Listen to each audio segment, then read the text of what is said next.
Listen up, CELab. I've got some great news for you.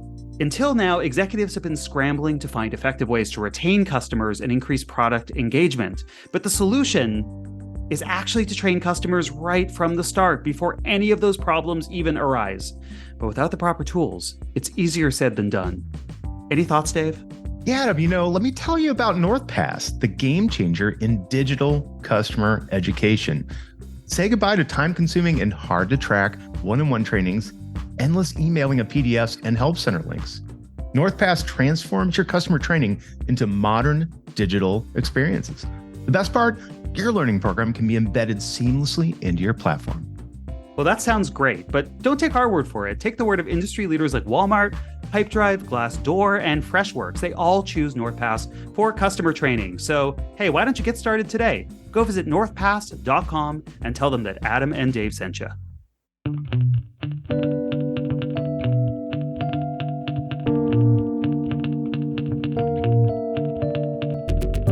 Welcome to Clown Lab, the clown education laboratory, where we explore how to clown around building clown education programs, experiment with new approaches, and exterminate with the myths and bad advice that stop clowning around dead in its tracks. I'm Dave Fluffy Pants Darrington.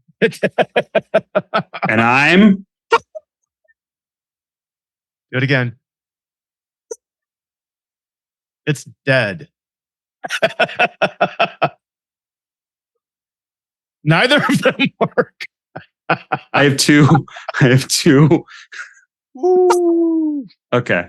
I'm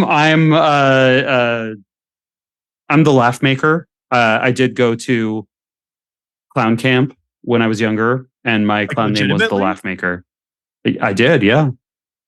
Wow, clown camp. And I went to clown camp. And part of it wasn't like a full like sleepover with clowns. It was like you went to like the middle school for a weekend and you learned clown things, and then you put on a performance at the end. Sounds like fun. Yeah, I mean, we were just clowning around. All right. Speaking of clowning, what the heck?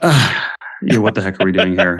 Yeah, Dave, can you make some sense of this? Yeah. Okay. So every year we like to do a fun episode where we pick something oblique and completely separate from what we're doing and relate it to our craft.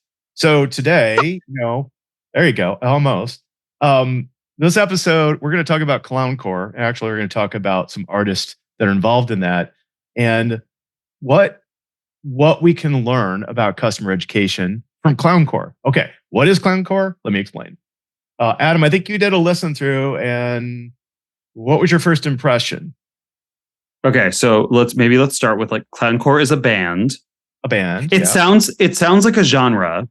It's a band. So yes, I did. They have some insane viral videos that are very silly. All their albums are under 20 minutes, and it's extremely chaotic, like metal, thrash, electro jazz that is also circus music. Yeah.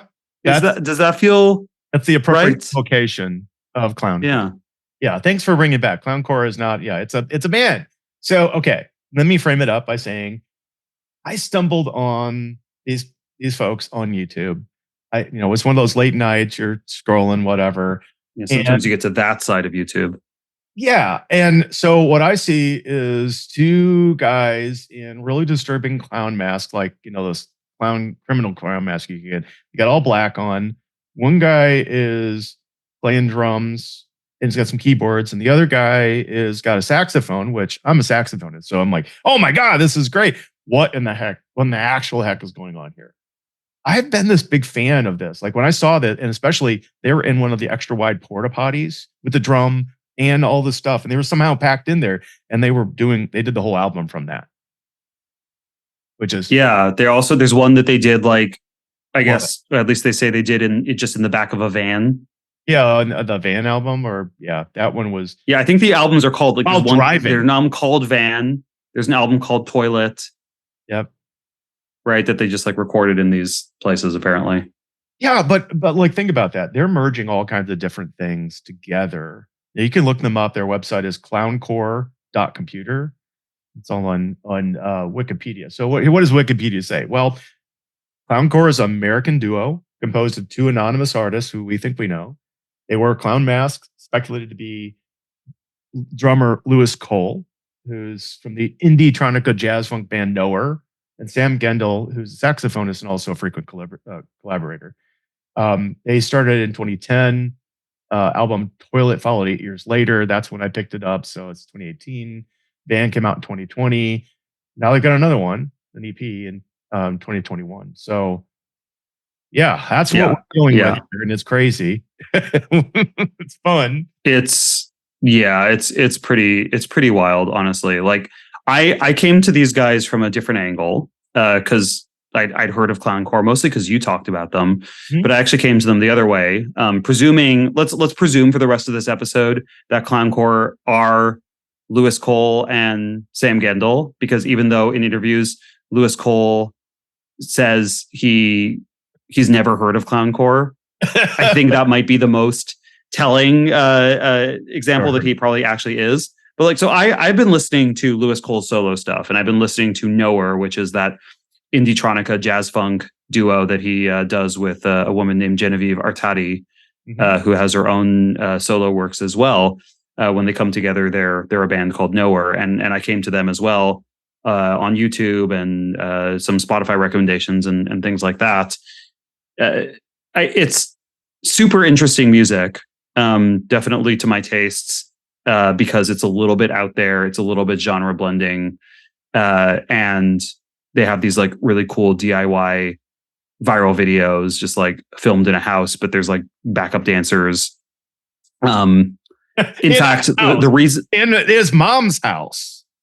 It's in his mom's house. Yeah, they clear it out and they do these big things. I mean, they can't even fit everybody in the building. There, he's in the stairwell playing drums. I mean, how cool is that? Yeah, or like sometimes they do it in like they'll make like a super low rent music video where like literally the whole video is he's just like walking down the street, but he's walking funny, and he's got like Genevieve Artadi and some other backup dancer just like doing the same funny walks that he's doing, and their lighting is literally the rear lights of the car that they're filming from, so he's all red in the light. It's just like it's completely silly DIY stuff like that, and that's how these guys took off. So Lewis Cole, I think, really came to prominence about 5 years or so, partially due to these viral videos. He had one it was called Bank Account, and it's just this like silly little song that he put together about his bank account. Wait.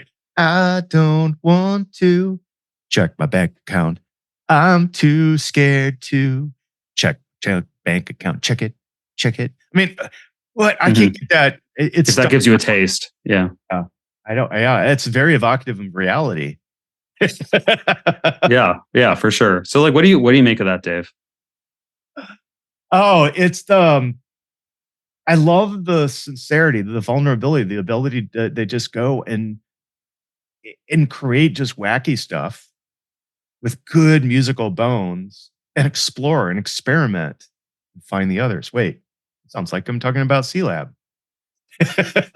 Yeah, and I mean the fact that like these guys got started basically with these viral videos, it's all very DIY, do it yourself, I guess. Like most people, not everyone knows what DIY means. Do it yourself, right? So they're producing their own music, they're producing their own music videos, they're going viral, but they're really, like you called this out earlier, they're taking their work directly to the listeners. Well, isn't that what we do though in customer ed, in a way? Where I don't know. Say more. Well, if I were to start leaning in on what are these folks, what are they teaching us? The thing, I would love to have a conversation with any one of them. Particularly, I saw Lewis Cole and Genevieve and everybody, and they came to Seattle, and I saw them, and I'm like, oh my god! And we were in a jazz concert hall, and it was funny to watch the reactions of some of the people that were there. There was this elderly couple in front of us that like looked at each other, looked at each other, got up and left after about 10 minutes. And they're like, this is jazz like I thought it would be. This is pretty crazy stuff. Right. It's not that like classy jazz. Like similarly, like he came to, well, they came because like even when he plays solo, she's still in the band and Sam Gendel's still in the band. But like he came to do a Lewis Cole show in the Netherlands, and he was backed by this like big Dutch orchestra that does basically like pop orchestra. So it was like super lush. But they were all wearing skeleton costumes. Yeah. So I don't know. Like it's simultaneously beautiful but very silly. So it's like a combination of that sincerity and vulnerability that you talked about, but it's also very tongue in cheek, and they're not taking themselves very seriously. They're trying to like freak you out or throw you off a little bit. Definitely. But yeah, Dave, so you were going down this path. Like what can Clowncore, Lewis Cole, Genevieve Artadi, Sam Gendel, what can they teach us about customer education? They're letting the work come first. What do you mean? What I mean by that is, look, okay, let's talk about our craft in customer education. One of the things that I finally, won't someone talk about our craft? Finally, God, okay. The thing that I have so much passion and excitement for is that we have a calling. Okay, think about Lewis Cole and think about the band. They have this like calling to make this really creative stuff, and they're exploring and experimenting with new ideas. They want to bring something to the world. They have a message, right? Mm-hmm. So that the concept of DIY for me resonates very well. It's I don't have to go to make this really high quality production with all, like I have to make a studio, do all the things. I think if I talked to the me years ago that tried to go to this aspirational perfectionist, it's got to look perfect, it's got to be on brand, we got to do, no. The DIY feeling is that I can get out there to my fans, to our listeners, to our learners, and connect. And that simple act of that joy and the fun of doing the craft is part of the craft to me. It lets the product and the craft itself to help the product that we're trying to train people on come first. This episode is brought to you by Videate. Videate automates the creation of software videos, making it super fast and easy to produce up-to-date content with every new release. From script to screen, with no in-between, you're able to skip all the manual labor of production by simply plugging in a script to the platform and then watching that video come to life in real time. Check it out today at videate.io. Yeah, I take two things out of what you just said. One is that they're kind of putting the work before centering themselves. Like you often say, put yourself on the shelf.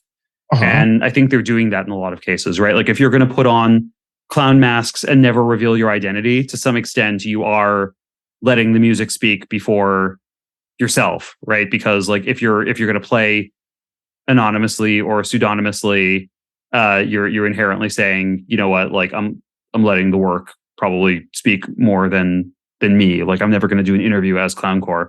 But you're also getting to this idea of DIY, and I think it's interesting, right? Because like you're not saying everything has to be highly produced and perfectionistic. To your point, you're showing your personality and letting the kind of the character of the thing you're producing speak more highly than doing it the traditional way or doing the fully produced way. So like I agree, as a customer education leader, I'm not saying like don't meet your brand standards and just like throw out a lot of like really crappy looking stuff because it's DIY. Like if you do that and then say Adam told you to do that, then like we're gonna come for you. But right, so like what we're saying though is like don't assume that everything has to be super high production value to make customers interested. I think personality wins.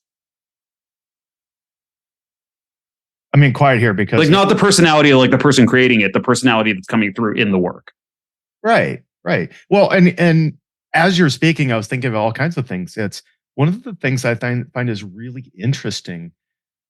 Let's talk about me as I'm just going to reframe myself up as an artist. My craft is to tell a story, right? And he said frame up. You should have taken a shot. it's to tell a story and bring things together in a certain way. And I think that's what music and art does, right?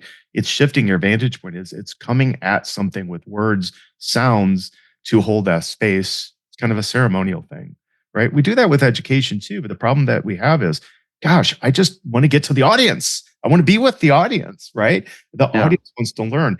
And that's why we love bands. We go see the music because we want to hold that space with them and enjoy this act of creation. And they're creating fun stuff.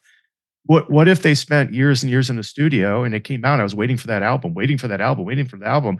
No, they're just going to the market with it right away, and it's so much more fun. Yeah, it's a more direct connection, and you're not focusing so much on what you would call like the chrome, right? Like you don't focus on making everything look perfect or look like you think the audience expects it to look like, because then you end up producing stuff that ultimately feels very like formal, structured, and impersonal, which like might be technically the right way, quote unquote, to do something, but is not actually going to make a connection with your audience. So I think we kind of covered letting the work come first. Yeah. I will add one. Good. I will say there's a lesson here about keeping your collaborators close. So like we mentioned, right? Like these folks are all on each other's records. They're in all each other's touring acts. They know when to step in and step down. It doesn't really matter so much who's in the spotlight in any given project. So for instance, right, the fact that when they play as Knower, Louis and Genevieve are both front row center. She's doing the singing. When they're playing as Clowncore, I guess neither of them are really front row center, but presumably that's like a Louis Sam combo. And even then, like when Louis Cole is playing himself, like they're there, Genevieve's there, Sam is there, but they're almost like members of the backing band at that point. And similarly, like Genevieve has her own solo touring act that like I actually haven't checked to see if Louis plays in her live band. But like the point is these people are all collaborating each other through multiple projects. And so it kind of speaks to the idea that like when you form these collaborative creative relationships with other people, those are worth holding on to, and you ultimately produce better products when you think about like different ways to use everyone's strengths contextually. If I could riff on that, because we're doing art here. Please. So what I'm thinking about is, okay, gosh, like they do such cool stuff. I've also seen collaboration with Wolfpack and a Thundercat. And I mean, they're out there, but all these people are kind of like, let's think about a company. Like we're in a company, we have marketing, we have customer ed, we have enablement, we have a customer success, onboarding team, we got support. Well, they're all like musicians, right? And we're playing a song together. Early on in the growth of a company, our personality of the company is what we're selling, right? Because what does this thing do? I don't know. Let's get out there and talk about it. Why? Because it's changing every day. It's performance art in a way. And what I like about my job is that if I represent the company, the people I work with represent the company, and we're out there and we're performing, it's much more like that musical sentiment. It's not scripted and narrated and we have everything perfect. It's a little live and it's genuine. But we're all collaborating, and that keeping your collaborators close, that's what's awesome. It's, I was thinking the other day about Miro, and I've been going through all the training for Miro online, and what I like is about Matt. Matt was one of we've had him on the show before.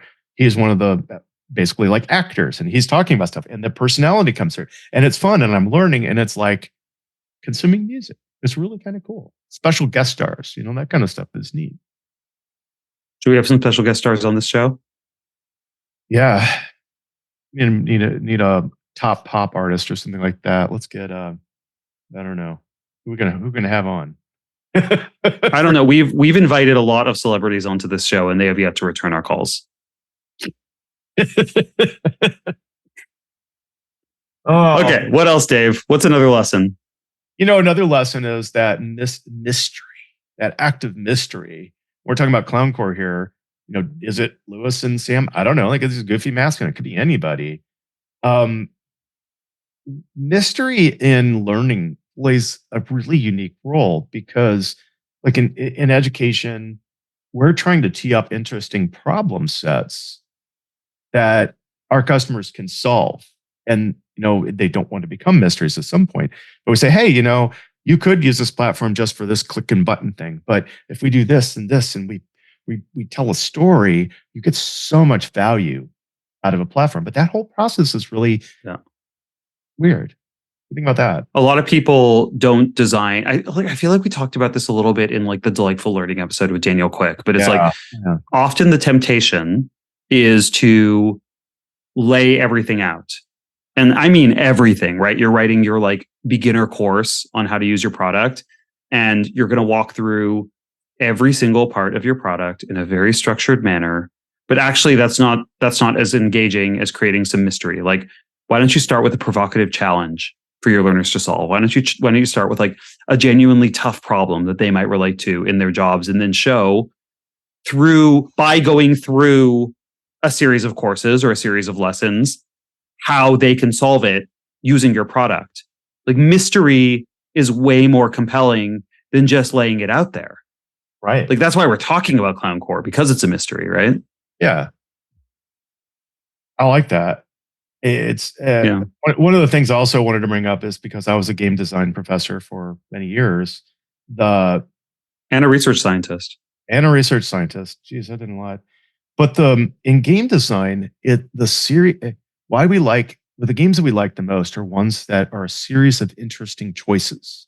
They're juicy bits for our brain to suck up, and those choices draw us in and engage us a lot more intimately with content, right? In the learning process.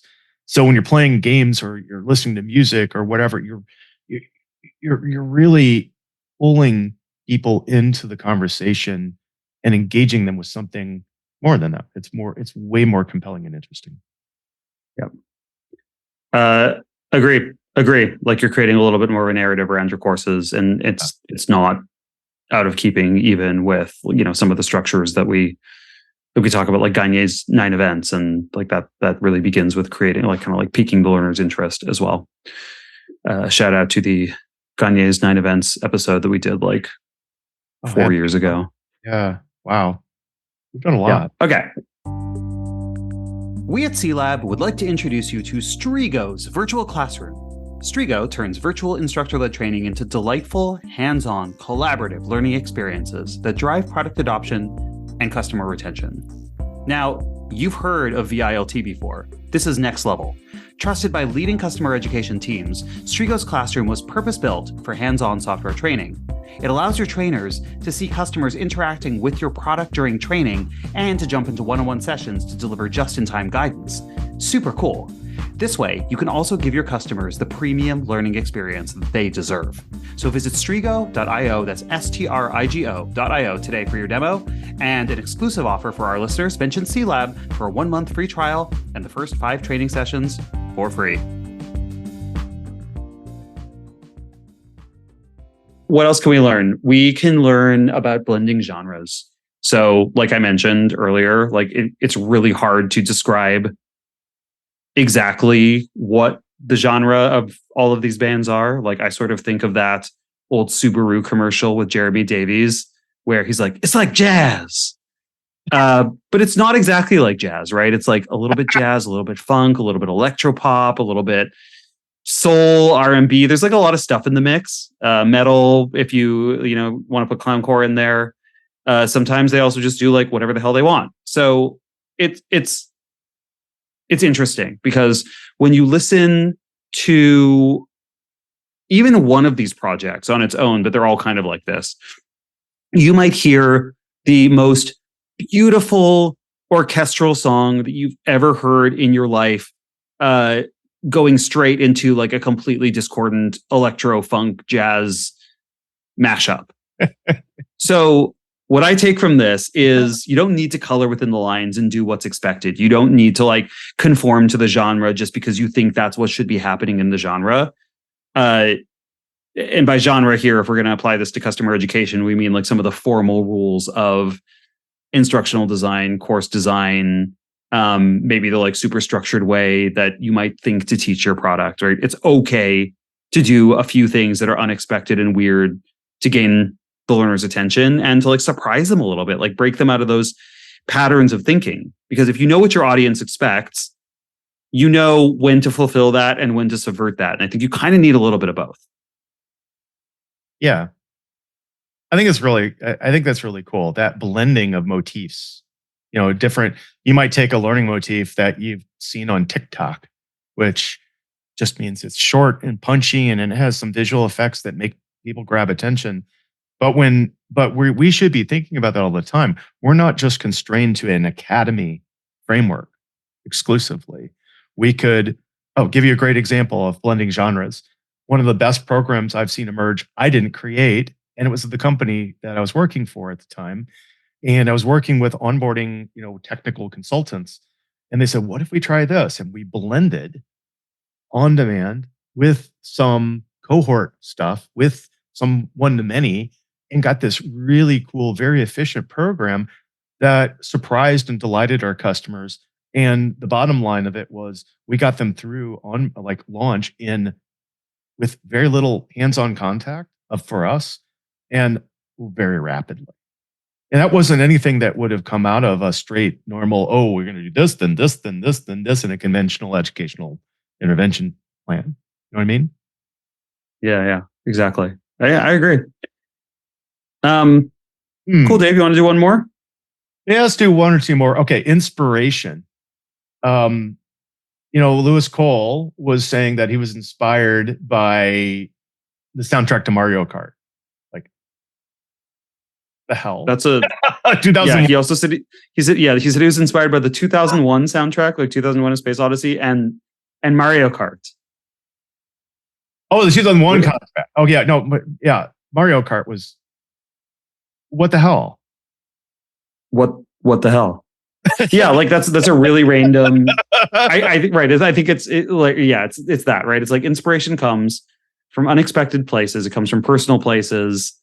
It doesn't always come from the thing you'd expect it to, right? It's not like he's saying I listen to a lot of jazz and that's where I got my inspiration from. Although clearly he has listened to a ton of jazz, but the fact that he's also maybe thinking about like, I'm thinking about this track from Mario Kart and blending it with the, like my formal jazz training. It certainly makes for more interesting music. And I think, again, that maybe speaks to the point that you were making a moment ago about blending genres, but also it means that like we can take elements of our customer education programs that are inspired by other fields. And in fact, like we're often better when we do that, because if we're only just recycling the same ideas, then we're all going to have programs that look very similar to each other. So I think there's value in everyone saying, hey, you know what? I know about this thing that exists outside of customer education. It's in a completely different field. I'm going to take some inspiration for that. It's like Steve Jobs taking the calligraphy course, and that became a huge part of Apple's design philosophy, right? Absolutely. And these kind of munging together of different kinds of things is really important for us. He said munge. You need to get a new horn for the show. I do. This is my personal horn, not my show horn. Yeah, these aren't very good, are they? Well, anyway. All right. Encore. Let's bring this one home. I think this is a fun one. We'll try to inject some musical joy into this episode. What was the last point? I think we wanted to kind of bring it together by talking about music production value too. Did you want to go there a little bit? Well, I think we already talked about that, right? We were talking about that earlier at the beginning when we were talking about work speaking for itself and that DIY philosophy. But I think we can tie it back to where we started, right? Like if we really think about meeting our customers' needs, meeting the customer's needs doesn't mean doing every single thing that we can do to possibly teach our customers about the product. It means really deeply knowing what's going to bring them value, what they're going to expect, and then finding like sometimes surprising and unexpected ways to deliver that to them. So it doesn't mean that everything needs to be a formal course. It doesn't mean that everything needs to be a super structured lesson. It means actually there's value in being agile and testing different approaches that might meet your customers' needs in different ways and seeing what sticks. So I think it speaks to taking a bit of an experimental mindset to your program. Absolutely. Anything that you would add there, Dave? Yeah. one of the things I'm kind of like reading over my notes and thinking about the things that we've talked about. We don't read notes on the show. I'll read. No, this all comes off the dome. I like the feeling that the reality is that our customers are like our audience, right? I'm a musician, even a musician. Customer education teams are like musicians. We know how to play music and we know how to deliver. I'm a performance musician, so I'm okay with mistakes and the little things that happen. I think that's why I am how I am. But that's why I think clowncore and the whole ecosystem of the Lewis Colian, I just love it. Wow. I just love it. Drop the perfectionism, get out there and make awesome music, make awesome education, and have fun. Yeah. Well put. I think everyone, so first of all, maybe like if you're going to go listen to Lewis Cole after this, be advised that a lot of his songs contain adult themes. So if you have kids or you don't like swear words or bathroom humor or things like that, like you got to be pretty choosy about what songs you listen to. But the one I can recommend a song from Lewis Cole's solo project called Let It Happen. I think that's a super beautiful song that often soundtracks my walks along the Amsterdam canals. Yeah. Go listen to all the albums. Listen to all the albums. Just, not with your kids. Or maybe with your kids. Actually, a lot of kids like Lewis Cole too. Maybe listen to it first and see if you want to play it for your kids. Yeah. And Lewis, if you're out there and you're listening, thanks for all the great music. Sam, Genevieve, everybody. It's been great stuff. Come on the show. Hey. Come on the show. Come on the show. We'll talk about it more. We know you're listening. Come on the show. And if you listeners want to learn more, we have a podcast website at customer.education. You can find show notes, other materials. And if you found value in this podcast, share it with your friends, your peers, your network. Find an episode you like. Talk about it on LinkedIn. We love when you do that. We see it when you tag us. Get in the mix. We're on LinkedIn. We listen. Hey, thanks Alan Koda for providing the music that you hear now, as well as the music that you hear on every episode. And we know that a lot of you are subscribed, but if you could please give us a 5-star review wherever reviews can be given, Apple Podcasts, Spotify, all those places, that'll help share this little show with the rest of the world. Well put, Adam. And our audience, thanks once again for joining us. Get out there, educate, experiment, and find your people. Cheers, everyone.